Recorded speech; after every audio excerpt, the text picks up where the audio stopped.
All right, ladies and gentlemen, MrSotko here. Welcome back to the channel. Got a whole bunch of good crypto news stuff for you. And the first thing that I want to talk about is MicroStrategy's raising its Bitcoin buy to $900 million. And they're hoping for $1 billion in Bitcoin.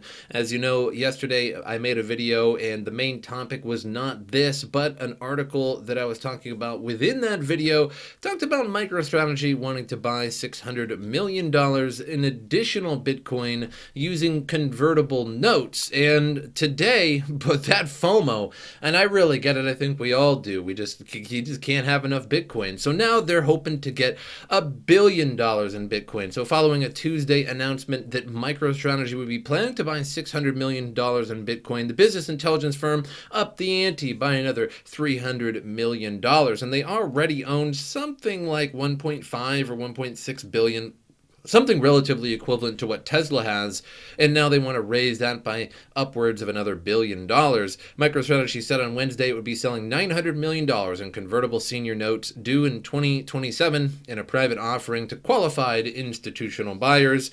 And I would imagine it would have to be qualified institutional buyers because we're talking about $1 billion here. I don't happen to have that laying around. So according to the firm's estimates, the proceeds of the sale of the roughly $879 million, it added, however, that it could be as high as $1 billion if initial purchasers exercise in full their option to purchase additional notes, just in case they want to buy a little bit more. We got some more for you. If you want to give us $1 billion, yeah, we'll buy $1 billion in Bitcoin. Good for you, MicroStrategy. The business intelligence firm said it expected to close the offering on Friday, at which time it would acquire additional Bitcoin, with the price of Bitcoin reaching an all-time high of more than 51,000 on Wednesday, which had actually reached something like 52,000 today. The company would soon have an additional 19,000 Bitcoin in their coffers. MicroStrategy's initial 250 million Bitcoin investment in August 2020 has more than doubled given the crypto assets' recent bull run. The business intelligence firm has since purchased 16,796 Bitcoin for $175 million in September 2020, then 29,646 Bitcoin for $650 million through the issuance of bonds in December 2020. In addition, the firm bought 314 Bitcoin. Oh, what a modest 314 Bitcoin after getting 30,000 at once for $10 million in late January, and 295 Bitcoin for $10 million earlier this month. Should the purchase go according to plan, the business intelligence firm will hold more than 3.5 billion in crypto in its assets. So I was a little off on that number. So now they'll have about $3.5 billion in Bitcoin. So its reserves would roughly be 90,000 Bitcoin. So this is a thing. Many companies starting to buy Bitcoin to hold it in their reserves as people realize the inflation is going to be something fierce. In fact, I believe the statistic is something like 1/4 of all US dollars were printed in the year 2020 alone. So 2021, probably not going to be that much different with the $1.9 billion stimulus that they have planned just for the beginning of 2021. Likely probably going to be more down the road, although there isn't much news on that. That's just a guess from me. So I would suspect that 2021 not going to be unlike 2020. Moving on, Robinhood announces plans to offer crypto deposits and withdrawals. So it's about time, but unfortunately Robinhood's reputation has been more than tarnished by turning off the ability to buy GameStop and other various stocks and only be able to sell them for their corporate overlords. So you pay nothing on Robinhood. So you are the product. Your data is the product. And before you make a buy, or whenever you make a buy or a sell, that data goes to the big Wall Street firms. And then they know exactly what you did, which I don't know how they got one up on Robinhood with the GameStop thing, if their data is being sold. But still, you're the product on Robinhood, and you can't deposit or withdraw your crypto, so you're basically just trading US dollars. So finally, they got around to doing that. Unfortunately, once again, too late. They have a 1-star rating on Google app, on the Google Store app. which is pretty bad, to say the least. The controversy-laden trading platform Robinhood announced on Wednesday that it intends to implement cryptocurrency deposits and withdrawals. While customers have been able to buy and sell crypto via the platform for some time, they are unable to access the coins themselves to transfer them to other wallets. So it's fake. According to a series of tweets published from the company's Twitter account, work on integration of cryptocurrency transfers has already begun, though no dates or specifics were provided on when it will go live. So again, if you can't transfer coins to or from the platform of Robinhood, then it's fake, and they might as well just be trading back and forth fake Bitcoin and then giving money for it. I mean, there's no, I don't like it. Robinhood also clarified that crypto deposits would be custodied by their own wallets and added that the company does not invest in cryptocurrency and will not use customer funds for its own benefits. Oh, great. So a whole generation of people holding Robinhood cryptocurrency on their phones, which is definitely one of the least secure places to hold your cryptocurrency. So much interest in crypto, they say, to be crystal clear. We fully intend to provide the ability to deposit and withdraw cryptos, including Doge. Oh, playing on that Doge pump, are you guys? The Doge pump that costs some people money? Great, that one. Robinhood Crypto does not currently invest in cryptocurrency or use any cryptocurrency for our own benefit. And I'll just add next to that, just your data, because you are the product. Robinhood currently has 7 cryptocurrencies listed on their platform. And we'll not even bother telling those. Don't sleep much. Wow. Robinhood Crypto offers 7 tradable coins. You can buy and sell crypto like Doge. Oh man, they love playing on that. They're just trying to get everybody back. But unfortunately, the article continues to go on to tell about how badly they completely destroyed their own reputation by stopping the purchasing of GameStop and various other stocks, and caused an absolute riot and caused a lot of people to lose a lot of money. So thank you for that, Robinhood. You're awful. And any of the other exchanges that also blocked the purchasing of GameStop and various other stocks. So moving on. BlackRock's Rick Ryder says the world's largest asset manager has started to dabble in Bitcoin. So this is another grayscale in the making, although BlackRock's been, of course, around for quite a long time, but another grayscale crypto fund in the making. This could launch Bitcoin to $100,000 easily. I mean, this is actually pretty big news. It's just sort of speculative news at the moment, and if it turns out that they start a big Bitcoin fund, wow, the price of Bitcoin is certainly going to rocket up in price again. So BlackRock's Rick Ryder told CNBC on Wednesday that the world's largest asset manager has begun to enter the Bitcoin space. The remarks from Ryder, who is BlackRock's chief investment officer of global fixed income, came on the same day Bitcoin broke above 51,000. Today, the volatility of it is extraordinary, but people listen to, but listen, people are looking for storehouses of value, Ryder said on Squawk Box.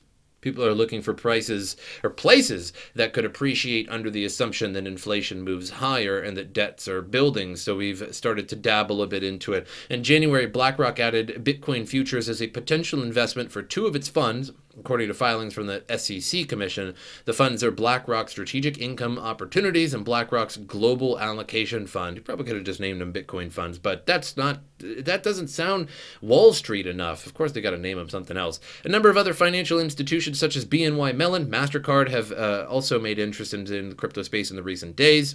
An electronic vehicle maker, Tesla, bought $1.5 billion. And apparently, BlackRock has something like 8.68 trillion of assets under management at the end of the fourth quarter of 2020, I would suspect. It didn't really say, but I don't suppose we're talking about the future. But $8.6 trillion in total assets. So imagine just a few percent of those assets going into Bitcoin. But likely, I have read, or at least heard the speculation that BlackRock's Bitcoin futures are just going to be paper traded. So it's unlikely that in particular is going to really affect the price of Bitcoin. It may get other people into it, may increase the notoriety of Bitcoin a little bit, and therefore, inadvertently raise its price. But really, paper futures, not so much. However, if they start derivatives, which I'm not a big fan of derivatives, of course,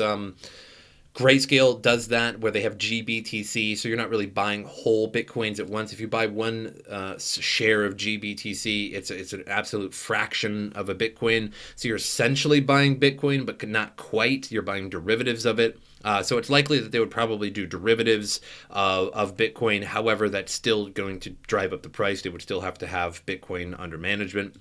So moving on here to the Motley Fool. Drops 5 million on Bitcoin, aims to 10x in 15 years. Despite its name, the Motley Fool is known for dispensing sage investing advice. Today, it advised readers to buy Bitcoin. Not only that, but the private investment advice firm is buying $5 million of the rapidly appreciating asset, which is currently trading at a record above 52,000. In fact, Bitcoin's all-time high was today of 52,000 some odd, and Ethereum actually went over $1,900 today. I don't think it is at the moment, but it did not that long ago. While Bitcoin may very well continue to be volatile in the short term, we think it has 10x potential from today's level over the long term as part of a diversified portfolio, said the website.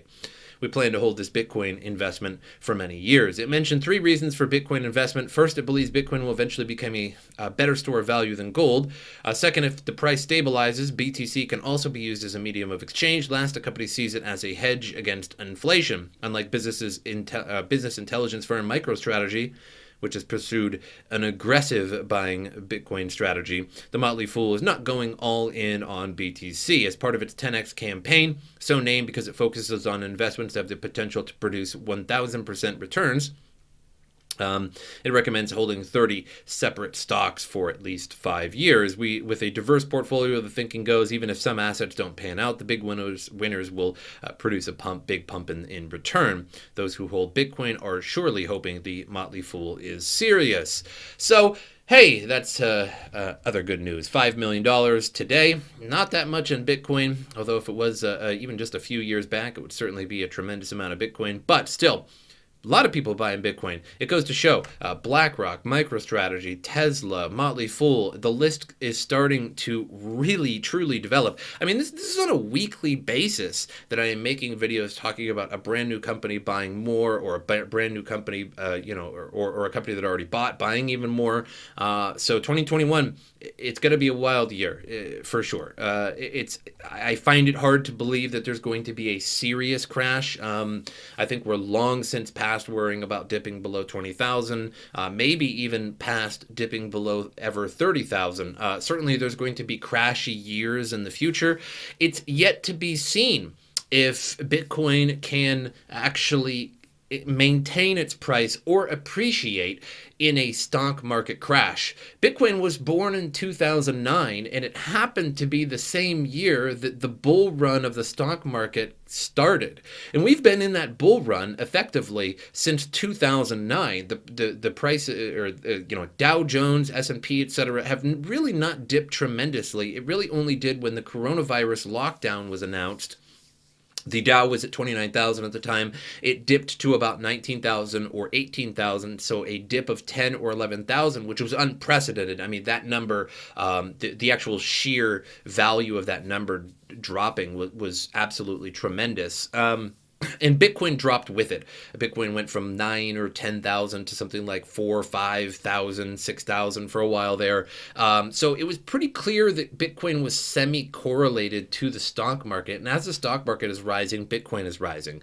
And whenever the stock market hits a big dip, Bitcoin typically dips with it. So it's yet to be seen if there is a major depression or crash in the stock market that extends for just longer than a simple, we've shut down the economy, which is actually not simple, but we've shut down the economy and it sort of dipped for a little while and then a stimulus pushed it back up. I'm talking about a year, 2, 3 year long stock market crash.